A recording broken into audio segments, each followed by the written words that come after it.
Assalamualaikum warahmatullahi wabarakatuh. Ketemu lagi di Media Hikmah. Jangan lupa tonton sampai habis. Assalamualaikum warahmatullahi wabarakatuh. Bismillah walhamdulillah, salatu wassalamu ala rasulillah, amma ba'du. Yang mulia para ulama, para kiai, para asatiz dan asatizah, yang saya hormati para tokoh masyarakat di perumahan Ar-Raya, DKM Masjid Ramadan, ibu bapak jamaah subuh yang saya cintai. Dalam Islam ada yang disebut dengan jariyah pahala. Walaupun orangnya sudah meninggal dunia, tapi ia masih dapat kiriman terus-menerus pahala dari alam dunia. Inilah nikmat yang luar biasa. Berkalang di dalam tanah, kehidupan di alam kubur, tapi tiap saat masih mendapatkan kiriman pahala dari orang-orang yang masih hidup di alam dunia. Kenikmatan yang tiada tara, karena alam kubur adalah kehidupan. Ketika kita semua masuk ke alam kubur, maka kita sudah tidak lagi bisa berbuat kebaikan. Mendapat kiriman pahala kebaikan dari alam dunia, nikmatnya luar biasa. Selain jariyah pahala, ini yang sengsara. Yang kedua, jariyah dosa. Sudah berkalang di dalam tanah, kehidupan di alam kubur, mempertanggungjawabkan perbuatannya, tapi ternyata masih dapat kiriman dosa dari orang-orang yang masih hidup di alam dunia. Inilah manusia yang sengsara.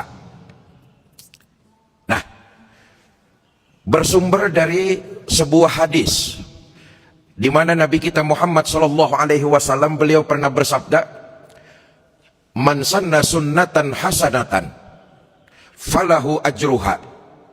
Siapa orang yang mengerjakan perbuatan baik, maka dia dapat pahala. Wa ajru man amila biha, dan orang yang ngikutin perbuatan baik tersebut, dia dapat pahala.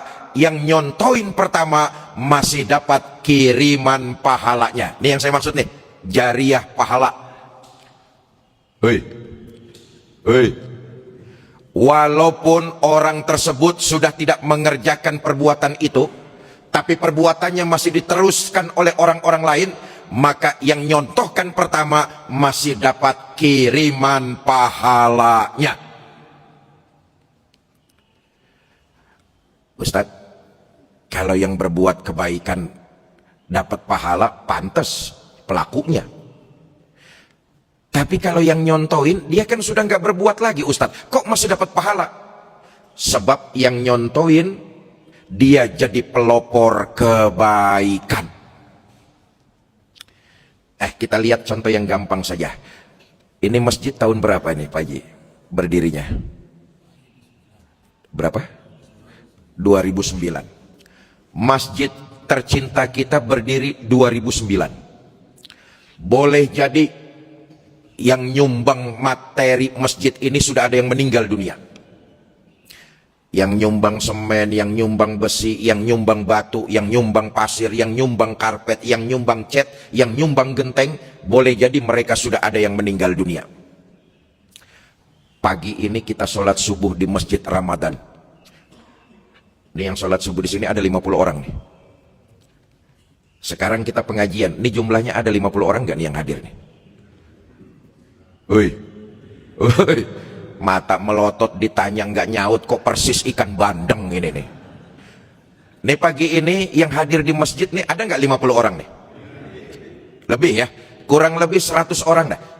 Saudara, masing-masing kita insya Allah dapat satu pahala, mudah-mudahan nggak akan kekurangan. Pahala silaturahmi, pahala sholat berjamaah, pahala mendengarkan lantunan Al-Quran, pahala mendengarkan nasihat yang baik-baik. Insya Allah 100 orang yang pagi ini hadir, kita dapat pahala sarang satu, nggak akan kekurangan. Tapi coba renungkan, pagi ini juga mereka muwakif masjid ini yang sudah meninggal dunia, mereka dapat kiriman 100 pahala.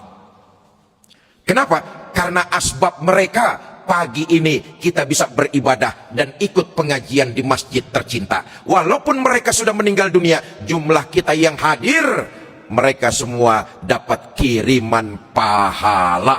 Sebab mereka lah jadi pelopor kebaikan. Jelas ini? Jelas ini? Nah, pagi ini saya ingin mengajak khususnya kaum muslimin, keluarga besar saya di perumahan Ar-Raya. Ayo sejak pagi ini dan seterusnya, semua kita sekuat mungkin sesuai dengan kemampuan kita, jadilah pelopor-pelopor kebaikan.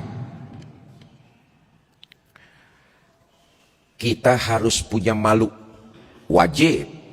Al-haya minal iman. Sifat malu itu bagian dari iman. Tetapi yang dimaksud di sini adalah malu yang ditempatkan pada tempatnya. Syekh Nawawi Al-Bantani mendefinisikan malu itu, menurut beliau, malu adalah keengganan untuk berbuat yang tidak terpuji. Itu malu tuh. Keengganan untuk berbuat yang tercela, itu malu tuh. Pulang ngaji sama temen diajakin nuker sendal. Umpomo. Jamaah sini ada yang kayak begitu, nuker sendal? Mana dia orangnya? Kita tukar sendal yuk, golek sing apik. Moh aku isin. Itu malu tuh. Kata Syekh Nawawi Al-Bantani, keengganan untuk berbuat tercela, itu malu. Tapi kalau untuk kebaikan, kalau untuk ibadah, kalau untuk pelopor kemaslahatan, maka singkirkan sikap malu. Contoh,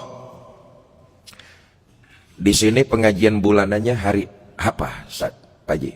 Ada pengajian bulanan, mingguan ada. Setiap hari. Habis subuh terus apa lagi?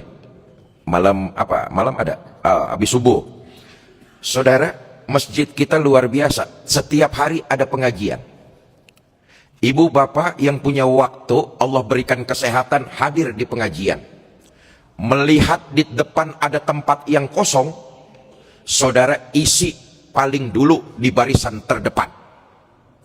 Ada orang ngikutin saudara, duduk di sebelah saudara, dia dapat pahala, saudara masih kebagian pahalanya. Kenapa? Saudara jadi pelopor kebaikan, duduk di soft paling depan. Setelah soft terisi paling depan, mereka kemudian yang datang belakangan duduk di soft kedua. Dia dapat pahala, saudara masih kebagian pahalanya. Saudara saat itu jadi pelopor kebaikan. Saya tanya lagi, sampai sini paham? Sampai sini paham? Mulai sekarang jangan ada kata malu untuk jadi pelopor kebaikan. Ini kan kadang-kadang nyuwun sewu, kita nggak begitu. Sudah diarahkan sama DKM masjid, monggo mas, lunggu ngarep ae, moh aku isin.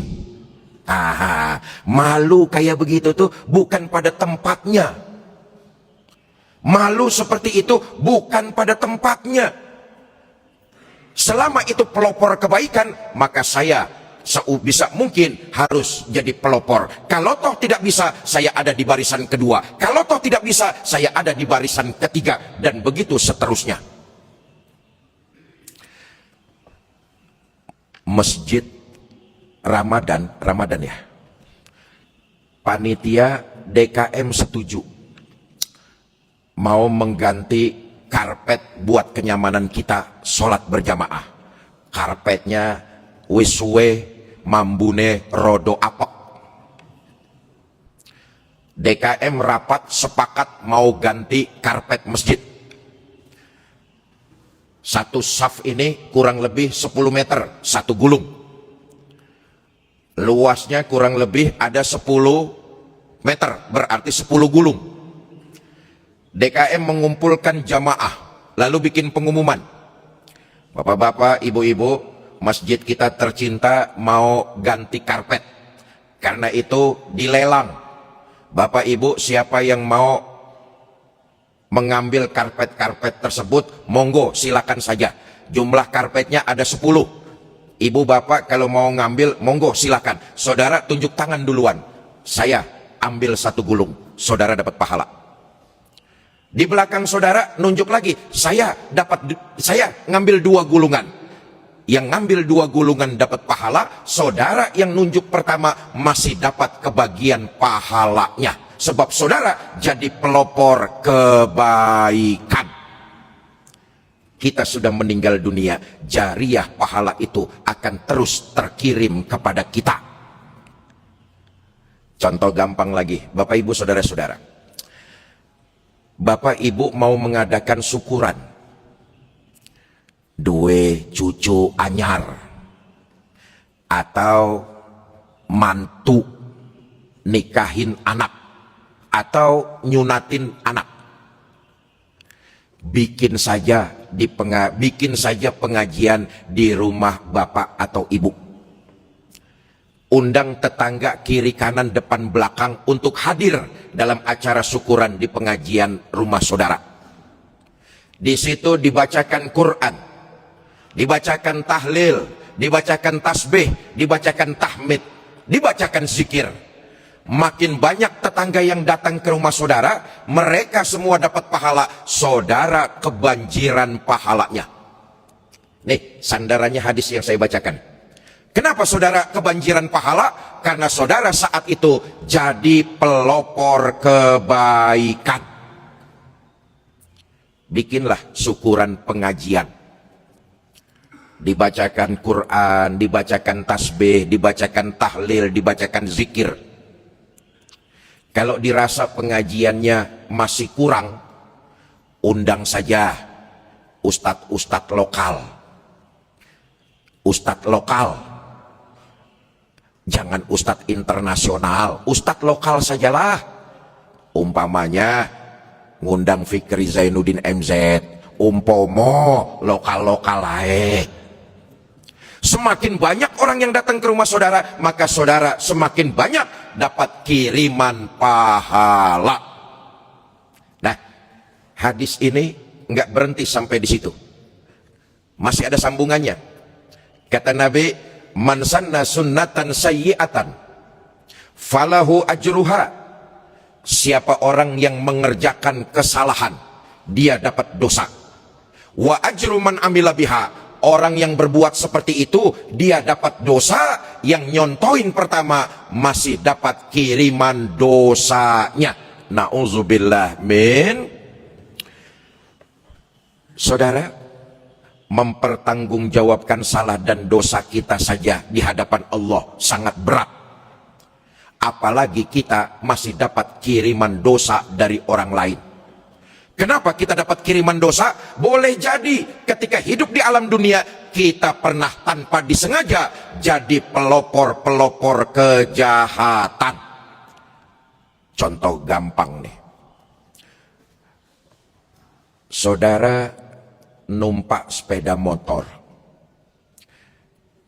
Kalau numpak sepeda motor nganggo helm apa ora?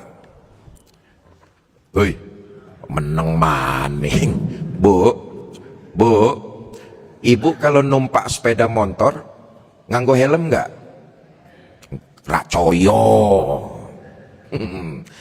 Biasanya kan ibu-ibu begitu tuh, kalau naik sepeda motor selebor, selonong boy. Helm nggak pakai, ngasih sen kanan belok. Tuh ras terkuat di dunia tuh.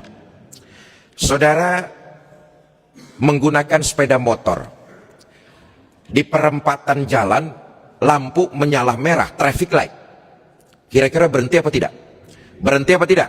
Berhenti, taat berlalu lintas. Lampu masih menyala merah, saudara terobos. Saudara salah. Lalu ada orang yang mengikuti perbuatan saudara, nerobos lampu merah juga. Orang itu salah, saudara masih dapat kebagian dosanya. Kenapa? Saudara jadi pelopor kejahatan. Jelas ini? Jelas ini? Saudara, janganlah kita anggap sepele. Tapi ternyata yang sepele itu merupakan dosa yang terus-menerus mengalir kepada kita. Tapi sebaliknya, janganlah kita anggap satu amalan itu sangat mulia, padahal di sisi Allah amalan itu tidak bermakna. Manusia celaka sudah masuk ke dalam tanah tapi pernah menjadi pelopor kejahatan, maka orang yang masih berbuat kejahatan tersebut dapat dosa, si pelopor masih kebagian dapat kiriman dosanya. Saya tutup dengan satu riwayat. Sejarah mengajarkan kita, sejarah kita baca. Nabi Adam dan Siti Hawa, Allah takdirkan Siti Hawa itu sekalinya melahirkan anaknya kembar, sepasang, laki perempuan. Sekali melahirkan kembar sepasang, dua, laki perempuan. Dua kali melahirkan anaknya 4. 3 kali melahirkan anaknya 6. 4 kali melahirkan Siti Hawa, anaknya 8. Begitu seterusnya. Allah syariatkan kepada anak keturunan Nabi Adam, perkawinannya silang. Jadi kalau A kembarannya sama B, C kembarannya dengan D, maka A kawin dengan D, B kawin dengan C, silang.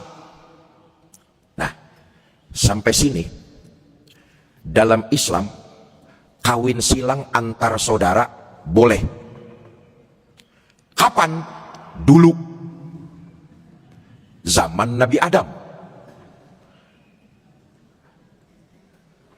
Adalah Qabil, kembarannya namanya Iklimah. Habil, kembarannya namanya Labuda. Syariat yang Allah turunkan kepada Nabi Adam, Qabil kawinnya dengan Labuda, Iklimah kawinnya dengan Habil. Rupa-rupanya Iklimah yang kembarannya Habil, yang kembarannya Qabil, parasnya cantik jelita. Sementara Labuda yang kembarannya Habil, wajahnya biasa-biasa saja. Qabil protes kepada Nabi Adam bapaknya. Dia sangat bernafsu ingin mengawini kembarannya sendiri, yaitu Iklimah. Protes dia sama abaknya. Papi, wis toh meneng ae lah. Saya nggak mau kawin sama Labuda, kata Qabil nih. Saya maunya kawin sama kembaran saya sendiri, Iklimah. Kata Nabi Adam, raiso Qabil. Allah tuh mensyariatkan kepada saya, perkawinan kalian silang. Kamu kawinnya sama Labuda, Habil saudaramu kawin dengan Iklimah. Moh, pokoknya saya harus ngawinin kembaran saya sendiri, Iklimah. Apa yang terjadi? Singkat cerita, demi memperturutkan hawa nafsunya, Qabil tega-teganya membunuh saudara kandungnya sendiri yang bernama Habil. Tuh, goro-goro wanito, goro-goro wong wedok. Hei, hei. Sampai sekarang masih banyak nggak yang tukaran? Gara-gara wong wedok. Terbunuhlah Habil karena kekejaman saudaranya sendiri, Qabil. Sejak saat itu para ulama sepakat, sampai sekarang, sampai terjadinya kiamat yang akan datang, kalau terjadi pertumpahan darah, pembunuhan di atas muka bumi ini, pembunuhnya mendapat dosa, Qabil dapat kiriman dosanya. Kenapa? Karena Qabil jadi pelopor kejahatan. Saya garis bawahi, di hadapan Allah kita menanggung salah dan dosa diri kita sendiri saja beratnya luar biasa. Apatah lagi kita masih dapat kiriman salah dan dosa karena kita pernah keliru menjalani hidup di alam dunia tanpa disengaja jadi pelopor kejahatan. Pagi ini, ayo saya mengajak kepada jamaah keluarga, jamaah Masjid Ramadan, untuk sekuat mungkin kita jadi pelopor kebaikan. Enggak usahlah dari hal-hal yang besar, dari hal-hal yang kecil saja. Kalau itu membawa kemaslahatan, lalu dicontoh oleh orang banyak, maka insya Allah itu akan menjadi jariah pahala buat diri kita. Guru kita Allah yarham Kiai Haji Zainuddin MZ tahun ini Sya'ban besok, tepatnya tanggal 3, insya Allah kami akan melaksanakan haul yang ke-17. Berarti sudah 17 tahun. Saya ingat betul ketika beliau akan wafat. Hari Minggu saya dipanggil beliau, Fikri, karena nih saya berada di kota Malang. Maka flashback 16 tahun lalu. Hari Minggu saya dipanggil sama beliau, Fikri, kamu ada pengajian? Saya bilang, ada bah. Cariin badal pengajian kamu, orang lain saja yang isi.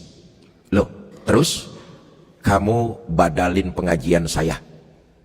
Sebab saya nanti malam, sorenya itu dan malam ada pengajian di Malang dan Blitar. Sore di Blitar, malamnya di Malang.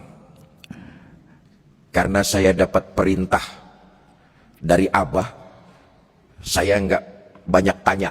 Sami'na wa ata'na. Saya bilang, siap bah, saya akan berangkat untuk gantikan acara Abah di Malang.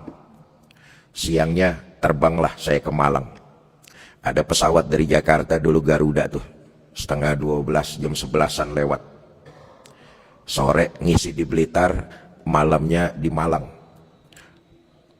Kurang lebih jam 4, setengah 4, saya sama istri berangkat ke Surabaya, ngejar pesawat pagi dari Surabaya. Sebab dari Malang ke Jakarta, sebelah 16 tahun lalu tuh, di atas jam 12 siang baru ada pesawat dari Malang ke Jakarta, karena nungguin pesawat yang dari Jakarta ke Malang.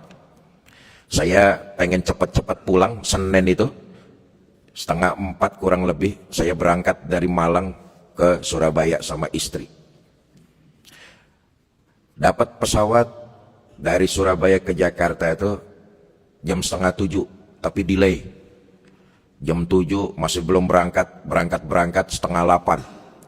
Sampai Jakarta jam setengah 9.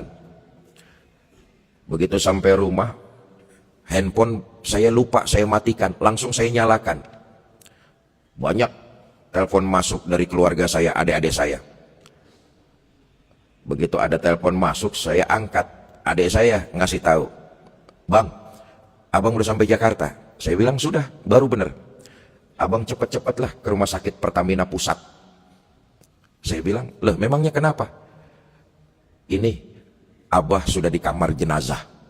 Nah, yang saya ingat betul, kalau ngikutin jadwal safari dakwahnya Abah, hari itu takdir Allah. Kalau ngikutin jadwalnya Abah, beliau wafatnya kalau enggak di Blitar, ya di Malang. Tapi lagi-lagi Allah punya kehendak. Saya yang diutus menggantikan acara beliau. Beliau Senin paginya di Jakarta menghembuskan nafas terakhir. Hampir 17 tahun Sya'ban besok. Bulan Sya'ban, tanggal 3 Juli. Tanggal 3 Sya'ban maksud saya. Umi menetapkan wafatnya beliau menggunakan bulan tahun Samsiah, tahun Komariah, tahun Hijriah. Maksud saya, Bapak Ibu Saudara-saudara, walaupun sudah hampir 17 tahun, kemanapun saya dakwah di Nusantara, di pelosok-pelosok terpencil, keluarga kita, umat Islam, mereka selalu berkata, "Pak Ustadz, Alhamdulillah, di kampung sini sampai sekarang orang umat Islam masih terus mendengarkan ceramah-ceramah Kiai Haji Zainuddin MZ. Orangnya 17 tahun sudah wafat meninggalkan kita, tapi kasetnya masih diputar orang, maka jariah pahalanya masih ngalir kepada almarhum. Gus Dur min auliyaillah, orangnya belasan tahun juga sudah wafat, tapi jariah pahalanya ngalir terus ke beliau. Kenapa? Orang yang datang berziarah nggak ada putus-putusnya memanjatkan doa kepada Allah Subhanahu wa taala. Begitulah yang kita inginkan. Walaupun kita sudah masuk ke alam kubur, tapi jariah pahala itu terus mengalir kepada kita karena perbuatan-perbuatan kita yang baik-baik dicontoh oleh orang lain. Nah, saya tanya di penghujung nih, jamaah Masjid Ramadan, Bapak Ibu Saudara-saudara mau jadi pelopor-pelopor kebaikan? Nah, jawabannya malas-malesan ini. Udah waktunya sarapan ya. Mudah-mudahan Allah beri kita kekuatan dan kemampuan. Amin. Bapak Ibu saudara-saudara mau jadi pelopor-pelopor kebaikan? Ah, kurang semangat. Saya tanya sekali lagi. Saudara-saudara mau jadi pelopor-pelopor kebaikan? Mudah-mudahan Allah berikan kemudahan buat kita untuk jadi pelopor kebaikan. Amin. Saya tes pagi ini bersama dengan saya, kita semua. Yuk kita mulai. Selain kita sholat subuh berjamaah, silaturahmi, maka kita makin lengkapi dengan kebaikan. Salah satunya adalah melalui